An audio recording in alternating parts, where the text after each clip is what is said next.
got a game to win. Never take. Welcome, everybody, to the Inner Carnivore Podcast, episode 30. My guest today, Eddie Goeke. Before I jump into that, whether you guys are streaming this on iTunes, Amazon Music, iHeartRadio, Spotify, or watching the full video on YouTube, if you could do a huge, huge favor, like the show, comment, review, rate it, share it with your friends. It helps more than you guys know, and I appreciate it every single time that you guys do that. So getting into it, my guest, Eddie, author of the book Contraindicated, available now on Amazon. Make sure you guys go check that out. How are you doing today? Good. How are you? I'm doing well. Another busy week, but such is life, right?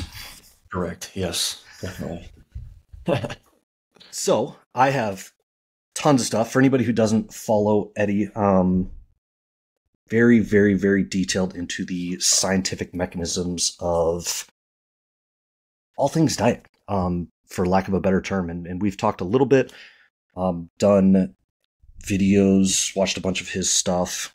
I love the fact that you go super in depth with it. That's an avenue that I don't typically go. Because I find that the less technical I get, the more people argue in the comments, which is fine by me. Engagement. And two, like, a lot of people just, have stuff go over their head and they'll be like, I don't know what you're talking about. So I really appreciate having people that do go super into it. So that being said, how did you get to where we're at now? Describe the process of your story on where we're at now. Right. So I'll try and be as expeditious as possible and efficient because my story is quite a lengthy one. At 16 years old, I became symptomatic, at least, with a condition called hypermobile EDS, or Ehlers-Danlos syndrome. Now, people may have heard of Ehlers-Danlos syndrome before. It is a connective tissue disorder which has there are a lot of manifestations. There are many different manifestations of the disease. Typically, if people do know what Ehlers-Danlos syndrome is, they have an image in their head that may involve stretchy, elastic skin, overly elastic skin, hence connective tissue disorder. Mine did not manifest in my skin. It manifested in my ligaments, which are what hold bone to bone. That caused my ligaments to be extremely weak and not able to perform their job properly, which means that my bones moved around too much. Now, what does too much really mean? In the body, just a few millimeters. It doesn't have to be that much. The thing though about that is what that causes is an impingement on the surrounding nerves and arteries, wherever that bone is too mobile. Now, one can pretty well infer as how that would be damaging and painful in the case of a wrist or an ankle. But it gets dangerous when you start talking about the nerves of the heart and the arteries of the neck. Like your vagus nerves that innervate your heart and your neck, your phrenic nerves that are in your neck that go down to your diaphragm. All of this was a problem. It caused POTS, postural orthostatic tachycardia syndrome, just random blood pressure swings depending on if I stood up or sat down. A very elevated heart rate that was, for all intents and purposes, it developed into my homeostasis. It was 130, 140, even sitting down sometimes. I couldn't go to school. Effectively, I did fall apart because I did continue going to work because I was told over and over again that, it's just anxiety, Eddie, not just by doctors, but by family members.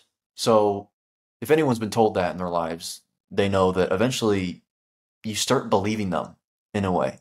It's been said for years ad nauseum. It's just subconsciously ingrained. It's like, yep, no, it's in my head. Even though I knew it wasn't, I kind of did at the same time think so. So I kept going to work and I ran my body into the ground because I didn't know what the condition even was. We were trying to figure out what it was, no idea what was going on. I had every test under the sun with no results coming back. And on January 9th of 2022, my body fell apart. I turned my neck one way and my vision went black. That was at around, 18 years old. So I went on leave for work and I didn't return. I ended up finding a clinic that treated the condition that I believed I had, which I was correct, hypermobile EDS. And I went there and they did all their diagnostic scans on me. And the main doctor there said that if you'd come any later, you were on your way for something catastrophic. That was word for word what he said. I can't forget something being said to me like that at 18 years old. So I am undergoing regenerative treatment with this clinic. It is an ameliorable condition. I still am debilitated. I am still disabled. But what I ended up starting to do during that time, which was a very lonely time because I was separated from my family, and friends. I was staying in Florida, which is where the clinic is located, Fort Myers, and I was staying with my grandmother, who had a house about an hour and a half away from there. But you know how family is. It's a relationship, but it's not like a friendship in many cases.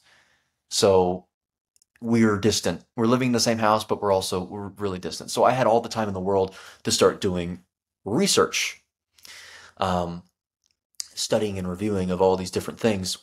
I was doing this beforehand anyway, because I thought that my condition was characterized by diet alterations and just different externalities that relating to diet. And during that time, I came across Dr. Gundry, Dr. Stephen Gundry. You may have heard of him before. He's the anti-lectin doctor and previous, I think, cardiac surgeon, heart surgeon. And that did open my eyes to the fact that not all plants are your friends. Later down the line, I learned that really none of them are in terms of their consumption with respect to the consumption of them. That's for later. Then I came across Dave Asprey, which got me to up my animal protein intake more than I was before, which was really important for treatments anyway. We're rebuilding the structures of my body through really painful injections, and we can get to that later if that becomes salient or relevant. And then I came across Paul Saladino, as we all seem to do within the space. We get beguiled by his nonsense. And that was the first time that I ever started eating meat and fruit together, which was the worst I ever felt after eating a meal. It was the first time that I ever experienced post-meal sweating, elevated blood pressure, red face, all that stuff. Now that I know more about the biochemistry behind things, I know why that was happening. And then on August 14th, 2022, during that year, I discovered Professor Bart K., who I absolutely despised when I first came across him. Absolutely could not stand him. But I could not stop watching his video because I realized very quickly that what he was saying made sense. Then I watched another and then another, and I sent them to my dad, actually, because we were on the same page. He was learning things from me, basically. And I was like, check this dude out.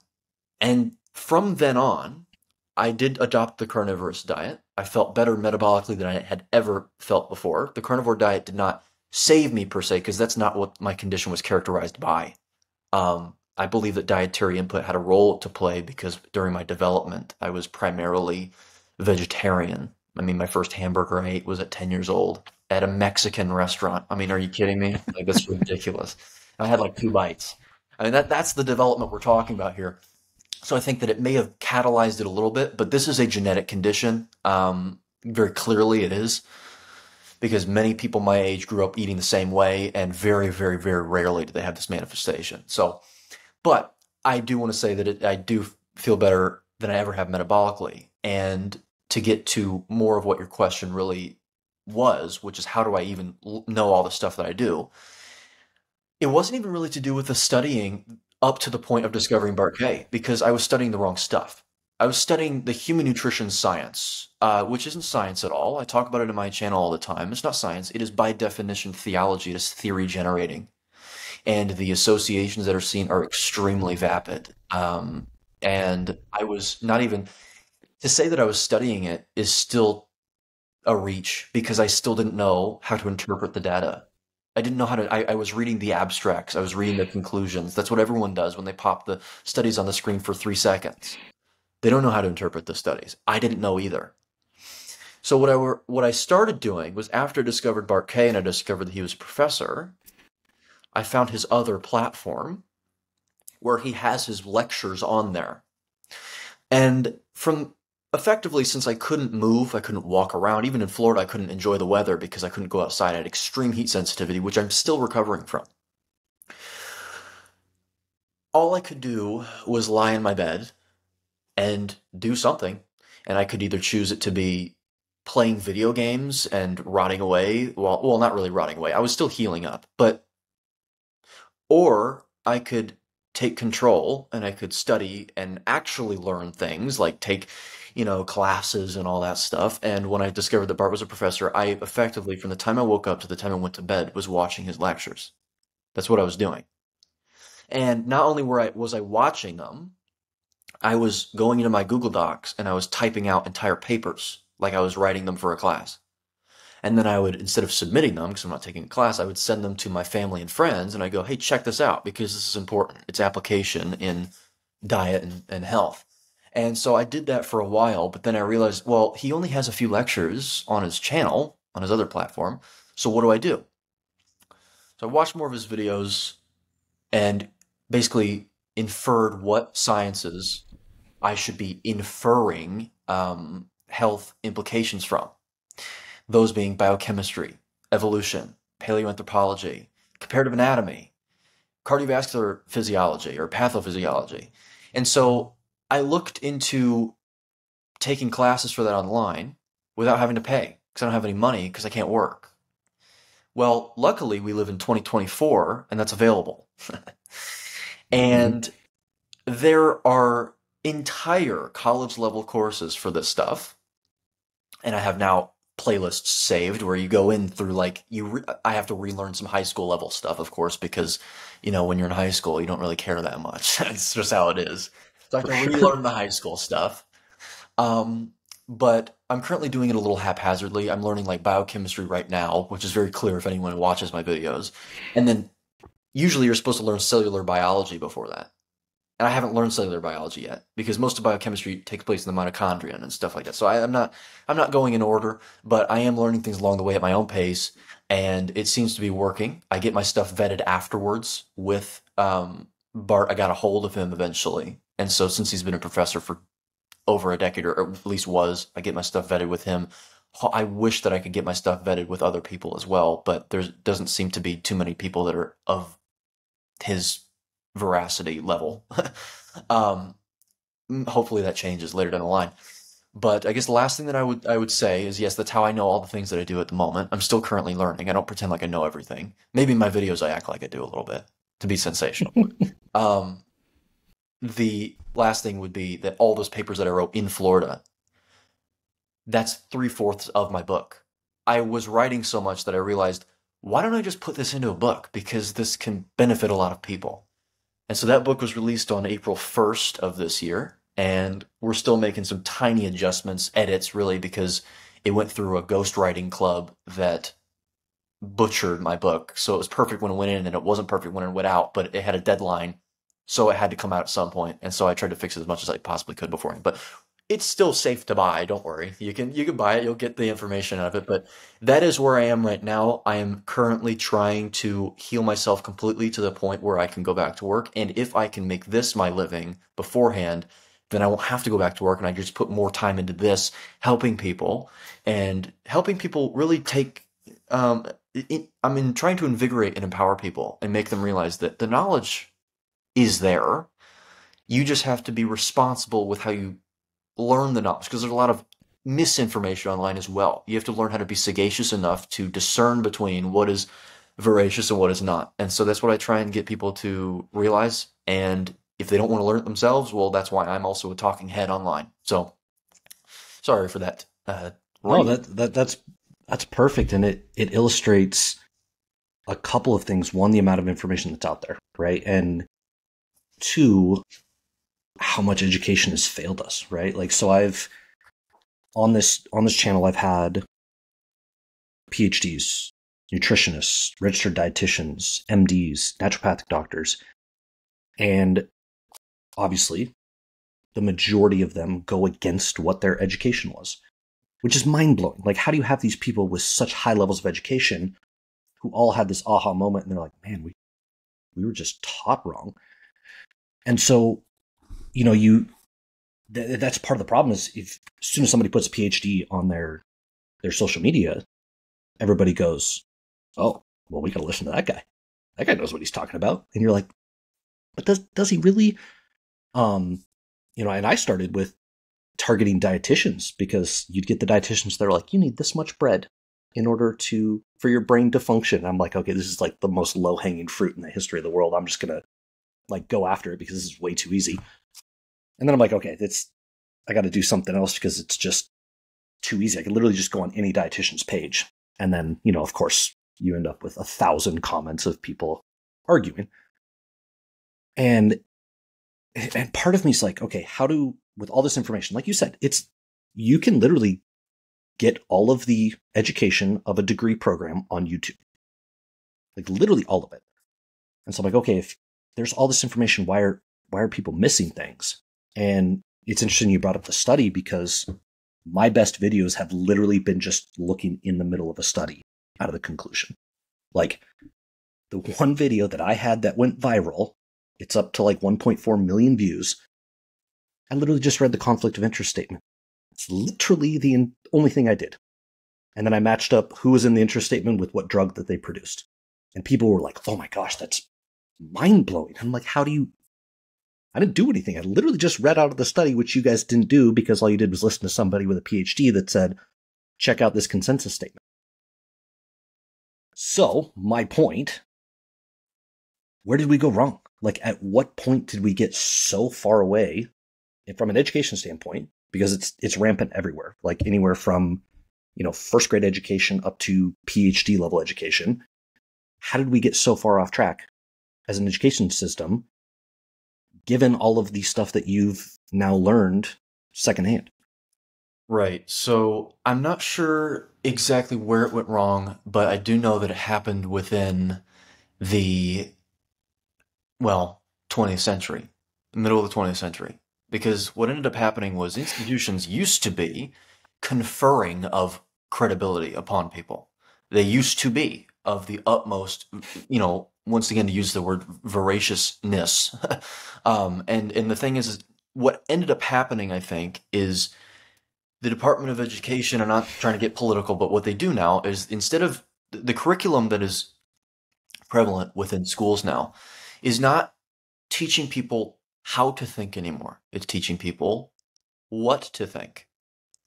And what ends up happening is, when you do that, it's very easy to get them to immediately have the proclivity to appeal to authority. Immediately. So you can get to the point where authority bobbleheads can say whatever they want. Anyone at the upper echelons of authority or society can say whatever they want. It doesn't have to be correct. If you've taught people what to think and not how to think for themselves, you now have a very beguiled population that are enticed by fancy words that you've also, gotten them to not understand by diluting the curriculum. People don't know how to speak anymore. That's also something, that's part of being able to think. There's no difference between thinking and writing, for example. And I think that is highly associated with what we see today, which is a bunch of erroneous claims being made within universities, or by people that have gone to university. And that's why you have people now that just depend on getting initials, a little extra initials after their name, in order to make it to where they can say whatever they want and have people believe them. And so I noticed that, even whenever I was growing up, with the help of my father, who brought that to light. I was a kid thinking the same. Kids are really, that's what happened. You look at the news and they say something happened. It's like, well, then that must be what happened. My dad was the one that was really, he inculcated that sagaciousness into me and said, hey, look, son, this is not, don't listen to just what the words being said to you are. You have to look at all these other factors. And so I noticed it early on, but I was still, because it's one thing to say that they're all wrong, but it's another thing to actually give someone guidance afterwards. You can say that everything, you can tear down the structures and say, okay, well, everything's just wrong. If you don't give someone afterwards a place to go, they're just lost. And so that was where I was. I was like, well, then what do I do? I don't understand that. And that's what also makes people that go against the grain enticing, even if they are also wrong. Paul Saladino is one of these people. He goes against the grain. He goes against the mainstream establishment narrative enough to the point where he seems enticing to the people that have woken up like we have. but he's still wrong. And so I was in that stage. That's why I came across people like Stephen Gundry, Dave Asprey. And then when I came across Bart, that was what established order back in. That's what happened. And it got me to be like, okay, well, now I have someone that has done the science himself in multiple different fields. So what I can do is I can take these college level courses, write down notes, anything that seems a little off, like part of the mainstream narrative. And that happens plenty in biochemistry. You'd think it wouldn't because it's a hard science. It's kind of hard to mess that up. Except they'll still tell you that glucose is your primary energy source, blah, blah, blah. So I'll write down notes like that, and then I'll get it vetted further. So I learn the mainstream stuff, which 80-90% of it could be correct. They just have to spin it sometimes, and that's all that's enough sometimes. And then I'll get it vetted, and that was my formula. I discovered that formula, and I went, okay, well, here we go. And I'm still operating under that formula. I'm still utilizing it. And I do that with biochemistry. I do that with many other sciences. Now I found someone that has statistical experience of 15 plus years that I'm talking with now, that is based in the UK, who is teaching me how to properly interpret the studies that you cite on your videos as well, like the raw data set, which isn't listed on the front page. And that is also something that I've wanted to do for a while, because even though I very perfunctorily dismiss it on my channel whenever they bring up studies like this, because of the absolute fact that it is theological, we can infer from hard sciences, which is far more credible, and you can make far more judicious inferences from those sciences because of their innate, intrinsic, experimental essence, as opposed to, well, human nutrition science, again, to put it in quotes, because you can't do experiments like that in that field. Even though I do that in my videos and it's really easy to do so based on that principle, I'd like to actually play the children's game, let's say. You know, it's one thing to dismiss it because it's child's play, but I need to know how to play it anyway. And so I'm learning that currently. And anyway, that was a little tangential, but yes, your question was, you know, where did it go wrong? And that's what I think went wrong. The teaching of people of what to think, not how to think, therefore subsequently resulting in this proclivity to appeal to authority always, which is what you see in 2024 more than you really ever did throughout history in America. We were founded by a distrust in government and authority. So it's like, wow, what a way to do a 180-degree turn there. But yeah. Yeah, and I think to your point, especially about the data and the statistics. So the LDL study, right? The consensus statement from the European Atherosclerosis Society. That is, and this one's really hard to wrap my head around when you try and tell people. That is the one study that I think is probably the most convoluted and hard to dissect, because it's not even really a study, right? It's an opinion from a panel. It's an opinion. And if I could interject just for importantly for any viewers, that they established, quote unquote, causal relations between LDL and heart disease, except they said it fit the causal criteria being criteria they made up in the study. They made up their own criteria that they then said was causal and would confer a causal relationship, and then said that their study fit their model. That's not how science is done. That is why even at the end of the study, it says in the top right corner of the paper, opinion. It was published in the current opinion section of the European Heart Journal. And people are like, oh, you just don't understand. It's the data. I'm like, okay, here's the problem with it. Good luck finding the data. Like, they don't just list out their data. They don't just list studies that they did.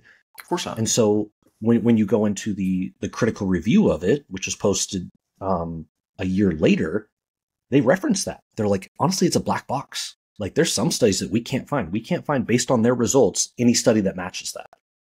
And we can't figure out which studies they included and which studies they didn't. And the thing that opened my eyes probably the most is, that video has like 3,000 comments on it. Right. The number of people defending Pfizer being in the conflict of interest and defending the data is just absolutely mind-blowing. I'm like, you can't find it. Like, I'm sure some people can, right? But it is so buried. And that's part of the problem with all these meta-analysis is you have a meta-analysis that references another meta-analysis that references data from the 80s that I can't access because all it is this little blurb that they put up online. And I'm sure there's some physical record somewhere, but you can't vet any of this information because there's so many layers that people literally just read the abstract because that's what pops up 95% of the time, right? You see the summary with an abstract and a conclusion, and they go, oh, LDL causes heart disease. Boom. And that's as far as they go. And it's because they treat scientists as gods, because really what they need to realize is that the conclusion, for example, is an opinion written by authors. It is an opinion. In many cases, we've seen that some scientists will actually inappropriately and incorrectly convey the results of their own study. Whether that's with malice aforethought because of a bought and paid for agenda, or if it's genuinely due to their own misunderstanding of what they found. Like it's just an innocent, they don't really know, they discovered this new thing. That has happened multiple times. So you cannot act like these scientists are omniscient and read a conclusion and say, well, then that is what the study showed. Okay, because people lie, first and foremost. And also, people sometimes just make errors. Okay, scientists are people like you and I. It's one of the problems with social media is that now it's like any person you see on social media, you in your head they're on a pedestal and they're like an authority figure and like they're gods or something. It's like you need to understand these are people, guys. Don't just look at a conclusion and think, well, then I mean they're scientists, so therefore it must be right. Like have some skepticism. That's in fact that is what science is predicated upon is trying to disprove everything, and that's really all that science can do. It can't really prove anything. It can disprove things. It's something that is really endemic, and it's I think one of the reasons why you see such misinformation being promulgated today, because people just flash out a bunch of studies, the readily available nature of these studies. That wasn't the case before the internet, and now you've got this whole catalog and this abditory of just tens of thousands of studies that you can access. And now anyone can look at it, even the most, inept of people can look at these studies and then just post it online and manipulate a bunch of people into thinking that it's the truth. So that's what you have now. And I'm trying to bring it to people's attention on my channel, like, hey, no. That's simple. Like, no. And also trying to just get them out of this whole cesspit. Like, just, okay, let me take you out of the whole nutrition science, bread and circuses. Okay, let's put you into, like, the biochemistry here. And I can simplify it, and I try to do that on my channel. Like, I get into granular details, like you just mentioned. But just like what you said, a lot of people get turned off by that because if they don't understand it, then it's like, okay, well, I'm not interested. I don't understand. So I'll say some words here and there, and then I'll break it down. And I do that because I say, hey, had anyone even brought to your attention that there's this whole other area of science that is actually able to establish causal relationships between things like metabolic pathways, like this, like that, or like the Warburg effect predicated upon biochemistry? Has anyone brought this to your attention? Because, or did they flash a bunch of abstracts on the screen for 3 seconds and then tell you what they said? That's literally what it is. And like, honestly, if it wasn't for the fact that I can download your video, not yours, but an influencer's video and go frame by frame, half the time you won't even know what it is they're citing. Mm-hmm. Like, and so that's when I realized, right? Like, the video before LDL, when I realized that people just don't read studies or don't understand studies, like you said, I was like, man, I can like really get a lot of traction simply by pointing out how poor most of these studies are. Like, I don't even have to like make an opinion. Most of the time I don't make an opinion because I'm not a scientist. I don't have a PhD. I'm not like, I understand some stuff, but I'm not an authoritative figure to go out and say, like, make a strong opinion, except for, basic physiological stuff. And so I'm like, okay, all I can do is these people with 700,000 followers, 1 million followers, do that. And everybody goes, oh my gosh, eat fiber. It lowers your risk of heart disease. And so that was like the first one that I came across. And so I looked at the study, and that was my first aha moment of, wow, these studies are bad. And so I actually got Lane Norton to comment on my video. He's like, wow, you really went through some mental gymnastics. I was like, bro, I literally read the study. I literally read it verbatim. Lane They Norton. said, Lane Norton. yeah, we'll get into Lane Norton. We'll get into Lane Norton. Okay. But I was like, dude, they said this observational study can't prove causation. Okay. They're like, it's highly unlikely that a single food group or a single nutrient is causative of anything. Okay. Mm-hmm. They're like, because of the methods of getting the information, like FFQs, you should be careful and you shouldn't put so much emphasis on the risk estimate. I was like, then what are we doing here? And then I look at the list, like they're one of the ones that actually listed all the studies. The very first one was a smoker group in the 80s from Finland. And I was like, what is happening right now? And that's literally all they did. And you have people like Lane Norton, who has a PhD, coming on there being like, you're jumping through mental gymnastics. I'm like, I'm literally reading the study, bro. Like, I'm apparently the only one that went to the full site, like, link and actually read it. And I didn't even have to interpret data. All I had to do was read what the authors wrote. And apparently nobody does that. Nope. And honestly, yeah, I don't know when you want to get into Lane Norton, because I can make a comment on what you just said. I'm going to Lane Norton right now. Yeah. I'm waiting for something because I start getting comments from him, and everybody tags him in literally everything I do. Yeah, everything I do, I get a Lane Norton tag. It is the meathead part of the fitness industry that thinks it's the more sophisticated part of the meathead industry. So there's still meatheads, but they listen to Lane Norton at BioLane. I'll always see it at BioLane. And I'm like, yeah, I said it in one of your recent. It was either in your reel or it was in Colt Milton's reel, where it said they said at BioLane, and I said, quick, tag the petulant PhD, because I called him petulant because that is this man. He is a man, but he doesn't really act like one online. He doesn't, and I know that's coming from someone that's far younger than him. I don't care, okay, because that's not. He picks fights with people, and also basically waves around his master's degree in or bachelor's degree in biochemistry like an angry road raging cop flashing his badge out the window. Like that's what he does. And that's called being petulant, Lane. I've done 3 videos on Lane before. I've done 3. One of them is exclusively on my Patreon, but the better one I posted on YouTube, and it was just about his just absolutely arrogant, offensive behavior towards people within the carnivorous space. It was 3 years ago. It was 3 years ago, and he was still doing this. And he had responded to a woman online who posted, she was in the carnivore space, and she posted this little sort of like an infographic, and it was comparing bread to steak, and it was like, this is how many calories you burn eating through digesting bread, and like all this stuff.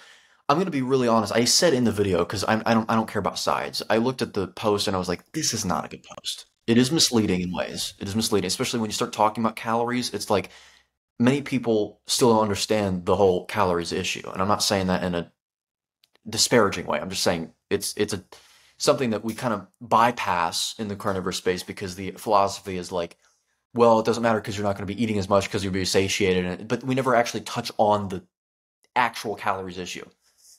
It wasn't a great post, but the way in which Lane responded was also just as incorrect, if not more. He started doing a bunch of math, like actually writing down math on a notebook for 10 minutes straight.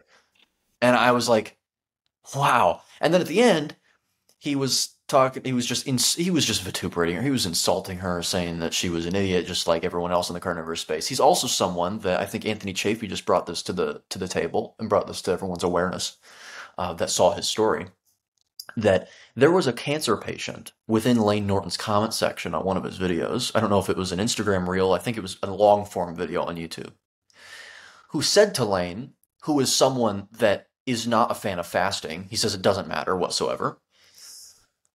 They said to him, hey, you should look into fasting causing autophagy, which is important for cancer because it'll eat away at deranged cells, which is true. That's called biochemistry, once again, to bring it back.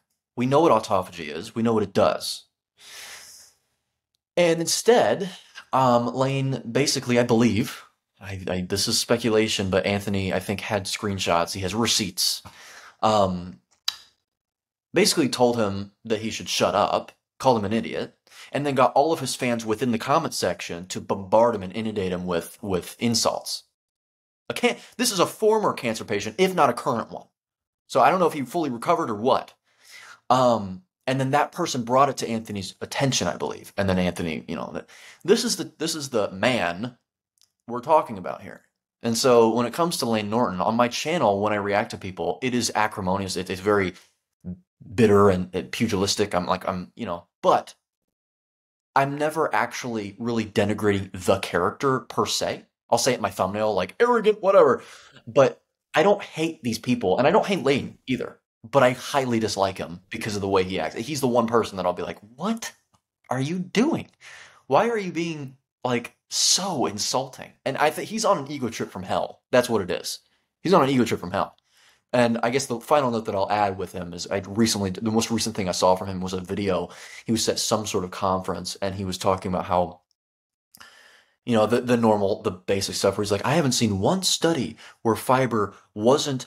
That's the video I did. Yeah. It was you. It was you that posted it. Yes. Okay. Where he basically said that anyone, and he said it. He said that anyone that is carnivore that has eliminated fiber and has said that they increased has seen benefits from it or has healed diseases, he called them effing idiots. Mm-hmm. As if that was like, okay, so you're going to call people idiots for removing a food group that didn't give them anything but distress.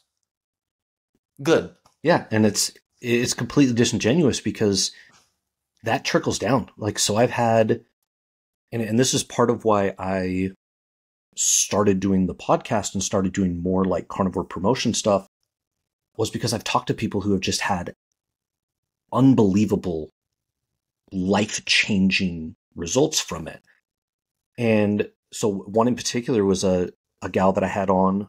She's been on Baker's podcast, Kiltz's podcast, and she was like 35 plus years of severe mental illness, severe eating disorder.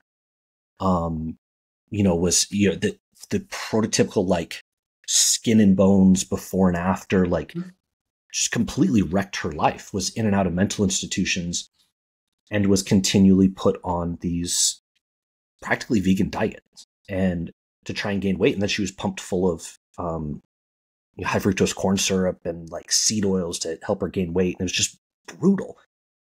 And then she kind of discovered on her own and started eating meat. Now eats like 2.5 pounds of meat and like it's great and there's all this stuff.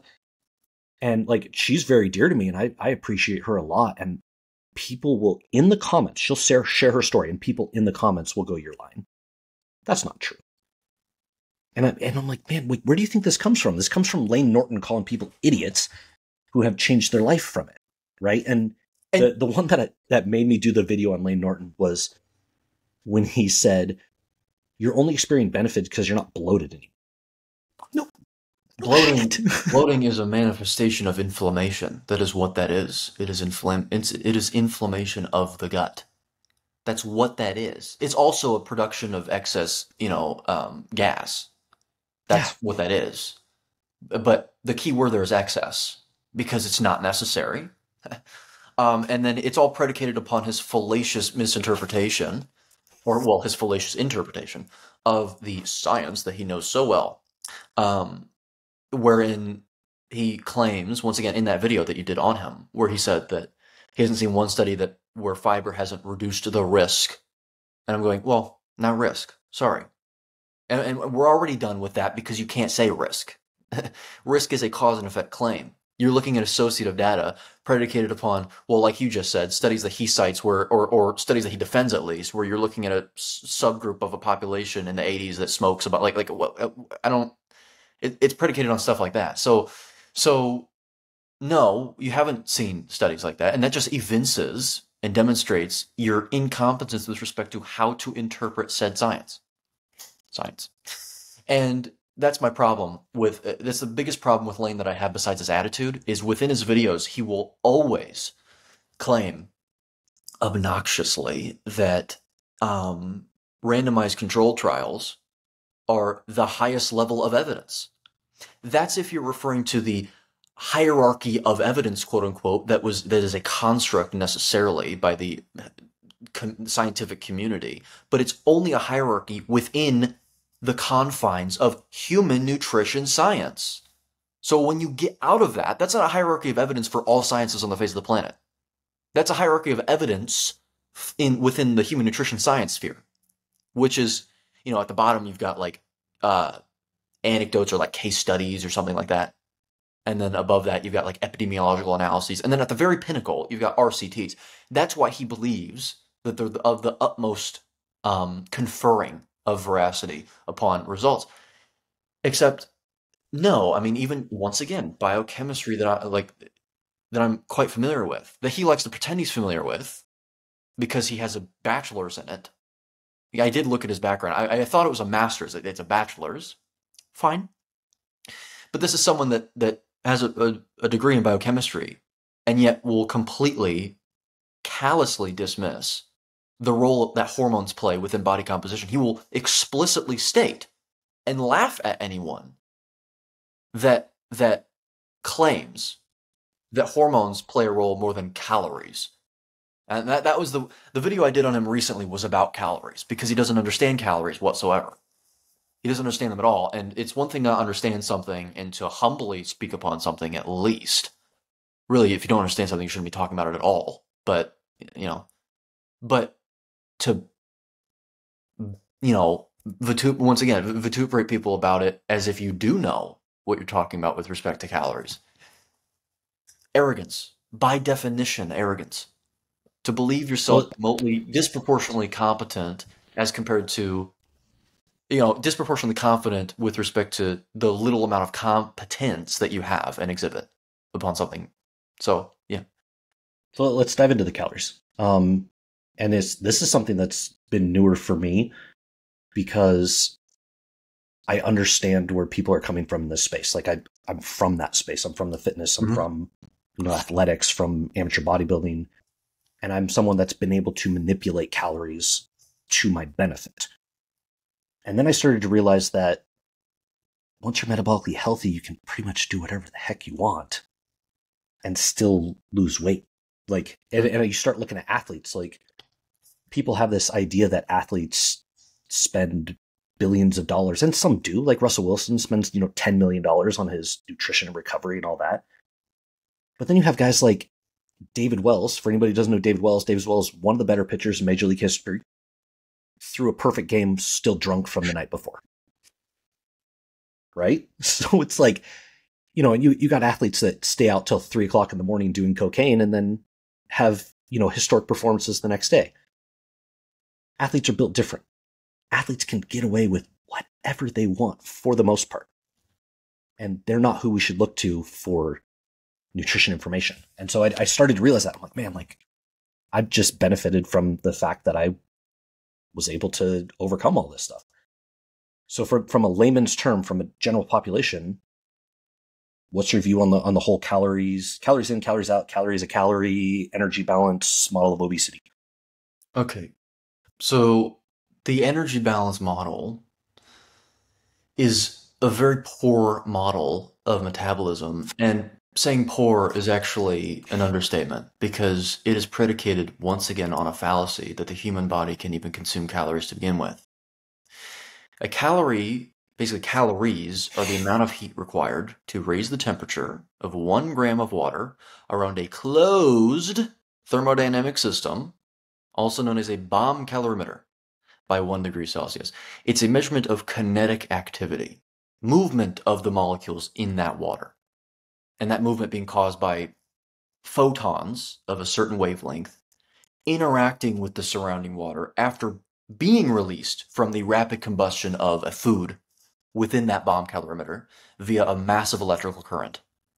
Okay, so in order to be informal, because that was technical, to be informal, there are units of heat energy. And even that is technically a reach, because to say that it is a unit means that you measured it and you can't measure energy, but whatever. It is a unit of heat energy. And here's the thing about the human body. The human body does not absorb energy. It absorbs mass or matter, something real and tangible. What happens with respect to metabolism is your body will absorb mass in the forms of carbohydrates, fats, proteins, alcohol. Those are really your 4 types. It chemically interacts those substances under control with molecular oxygen. They react in such a way so as to change the chemical bonds around. And since those reactions are exothermic, meaning they release heat, as opposed to endothermic, meaning they require heat to effectuate the process, some calories are released to entropy of the body. This is why we have body heat. As we sit here and we speak, we are releasing calories. That is true. Now, is that the same thing as burning calories? I have a problem with the terminology, but just for conceptualizing model, okay, conceptual model. Sure, we're burning calories right now as we speak. Okay.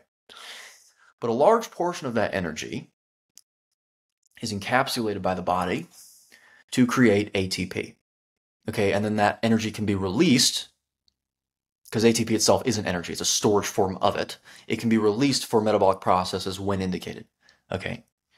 Now, the reason why this is important, because people may think, okay, Eddie, you just went through all of that nonsense, which may not have been nonsense at all, but the application is still the same. Eat less and move more. It's just you're not eating calories, you're eating mass. False. Here's why. Calories are all the same. They're all the same, technically speaking. A calorie technically is a calorie. There's no difference in calories. When you say mass, that raises the necessary query. What mass are we talking about? Are we talking about an amino acid? Because there are differences in mass. There's amino acids, there's protein, there's fatty acids. I'm sorry, amino acids are protein, but whatever. There's carbohydrates, and there's alcohol. All these things affect the body differently. What do I mean by affect the body differently? Well, they all have different impacts on, drumroll please, hormones. All of them have different impacts on your hormones. The way in which your body decides to expend that mass, store that mass, recycle it, etc., whatever the body decides to do, is dictated on hormones. Insulin and glucagon being the primary ones. But even hormones like epinephrine have a role to play. Testosterone, estrogen. All of these hormones have roles to play. Cortisol. And so that's why I try and get people to understand that you don't eat energy, you eat mass, because saying that may seem like trivial semantics and logomachy. It's not, because it raises the necessary query of what type of mass you are talking about. And then, just to add a final note, just for fun, the first law of thermodynamics that is incessantly cited usually is not cited as the first law. They just say the law. And I go, there's not one law. What are you talking about? There's four. There's four laws. And then also, just for fun, if you ever told them to number them, they'd probably say 1, 2, 3, 4. It's 0, 1, 2, 3. There's the zeroth law. Yeah. So, but I don't even go that far. I go, okay. So the law of thermodynamics. Which one are you citing? Okay, they're citing the first one. What does it say? That's the next question you should ask them. And Lane Norton was someone that says mass cannot be created or destroyed, was what the first law of thermodynamics said. Mass is explicitly excluded from the law because it's not involved. Mass is not involved with closed systems. So right there, that was already wrong. Not to mention the fact that mass is not conserved in all circumstances. But what I say is, okay, so it's a formula. It says delta U equals Q minus W. The change in internal energy of a system equals the quantity of energy supplied to that system minus the work done by that system. Okay, that is exclusive to closed systems. The human body is an open thermodynamic system. What does that mean? It means that not only do we allow for the flow of energy in and out of the system, like closed systems do as well, but also the flow of matter, something real and tangible, like water vapor, like carbon dioxide, like sweat, all urine, fecal matter, all these things play into this. And so, no, it is not calories in, calories out. You cannot consume a calorie. They don't have a rest, they can't be brought to rest, so therefore they have no mass. Anything that has no mass cannot affect the mass balance of the body, up or down.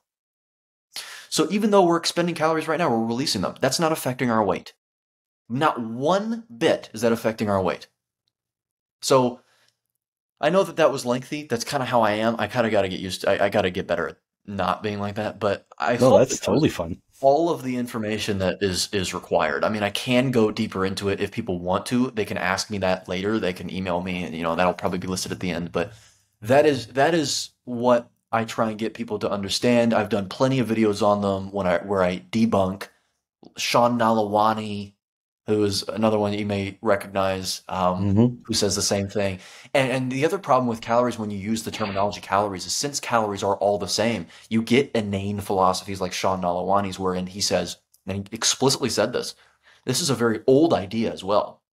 It's where the whole cutting and bulking thing came from outside of the context of competitions.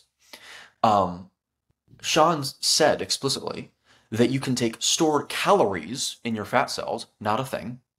You can take stored calories in your fat cells and use those calories to build muscle. You can't do that because that's not how it works. But the reason that it's like when you use calories, it has unintended consequences like those philosophies. Because since all calories are the same, if you believe them to be stored, then of course it would be completely sensible in that respect to believe that calories from fat can be used towards muscle because they're all the same and that all your structures are made of stored calories. And so I can't stand the word itself with respect to human nutrition. So the solution, if people are wanting a solution, is like, okay, what word do we use? Use a mass unit, like grams, kilograms. It really is that simple. Like how many grams of, how much did you eat today? Don't use the calories term, like how many calories, but use the math, like how many kilograms or grams of food did you eat? And people may have to get used to seeing that number because it's much easier to like look at the calorie number instead. But it is going to be more truthful and more congruous with reality. So final question or final answer.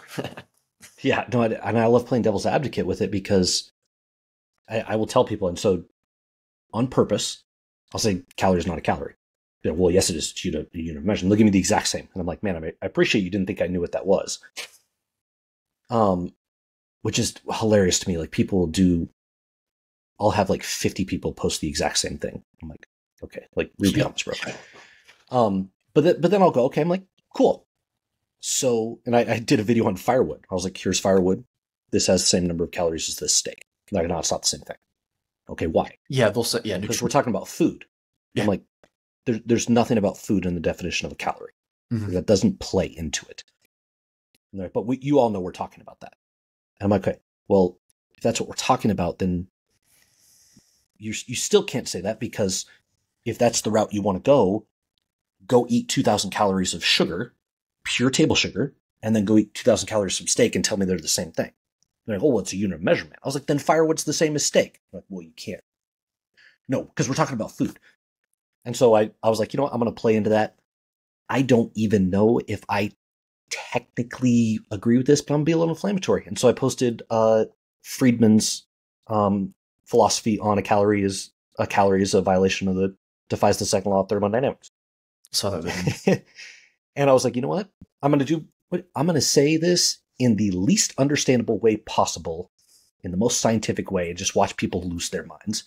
And the number of people who confuse that with the first law, they're like, calories in, calories out is still a thermodynamic principle. And I'm like, I'm not even talking about that. Like it's so, and so then my comeback to all of it, and it's always the same thing.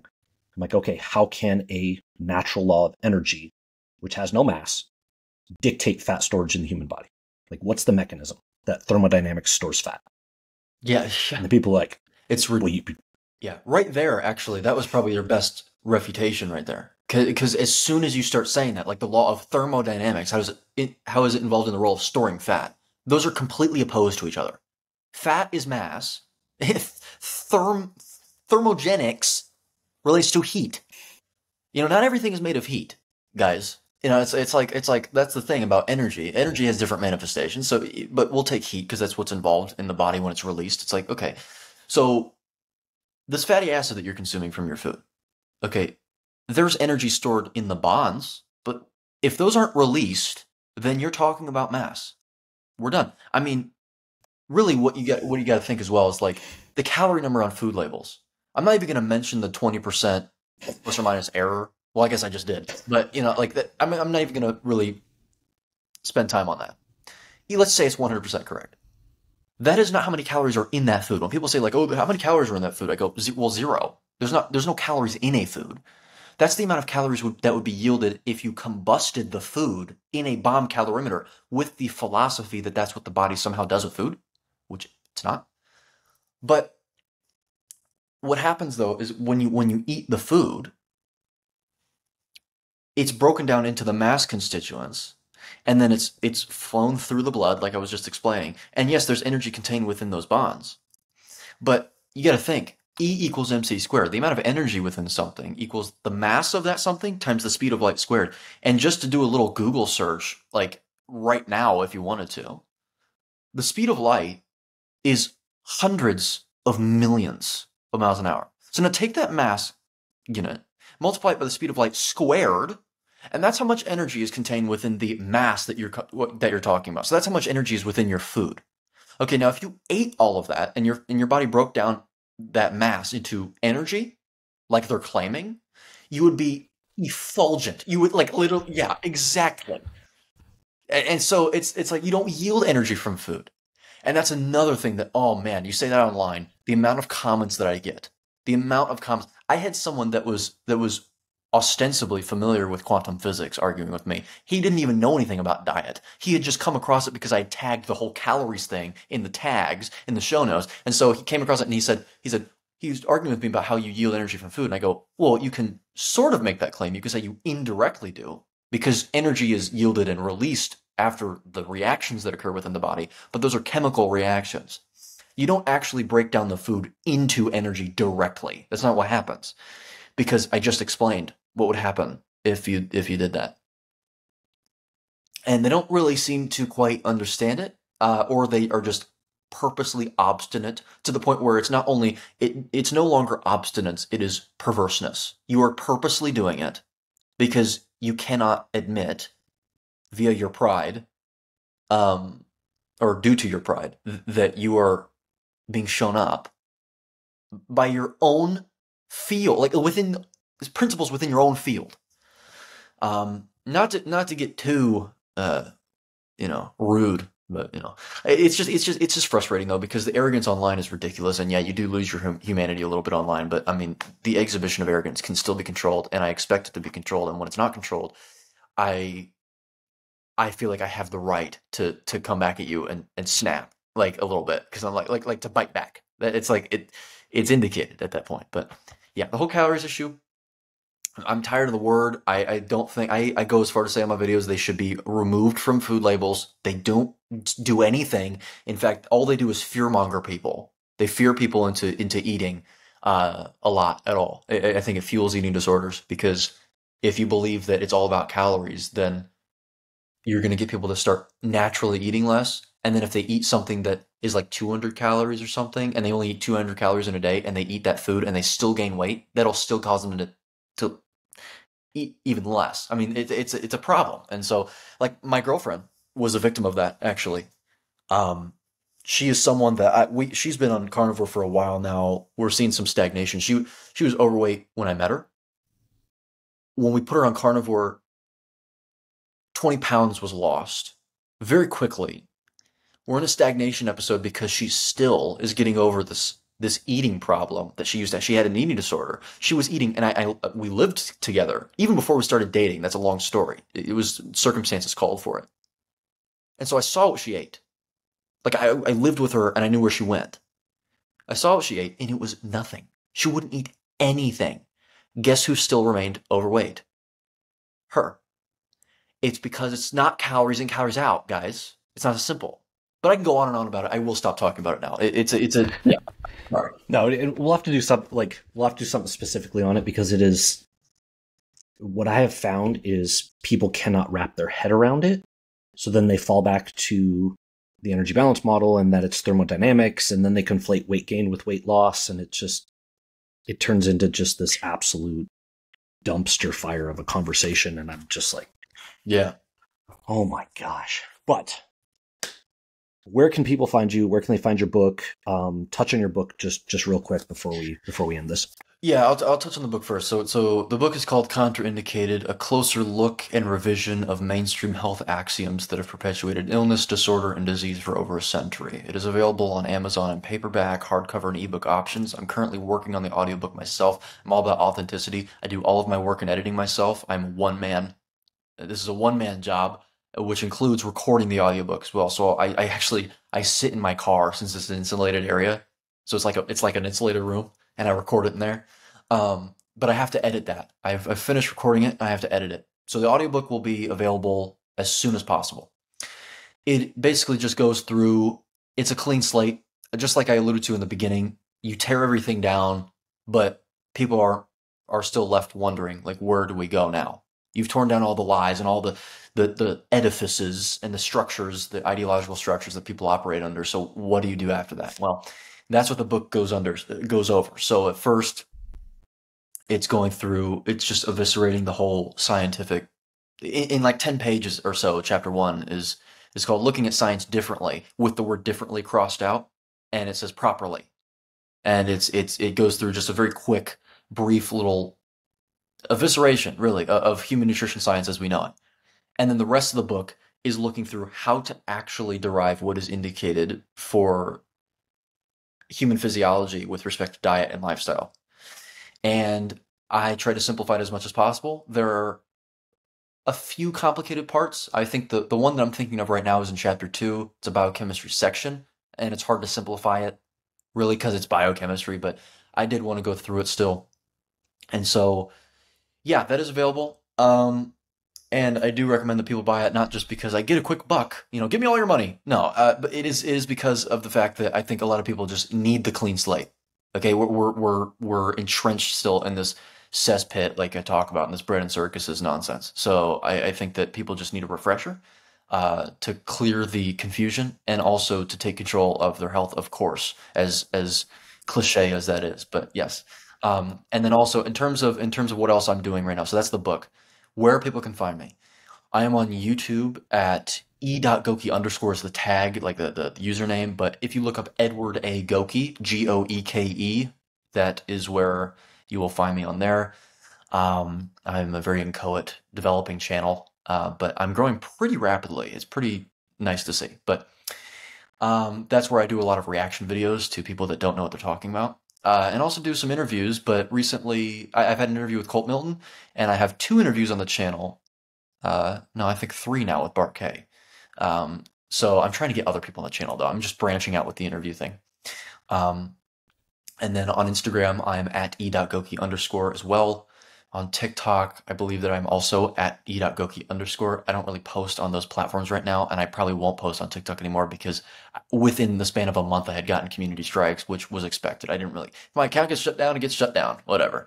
But, and then Twitter, X, formerly known as Twitter, that is very important. I think people should follow me on there because I post my YouTube videos on there, but on Twitter format. So it's to hedge against any potential threat of me being banned or shadow banned on YouTube.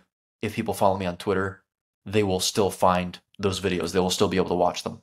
And then the last thing that I'll say is Patreon to get exclusive content.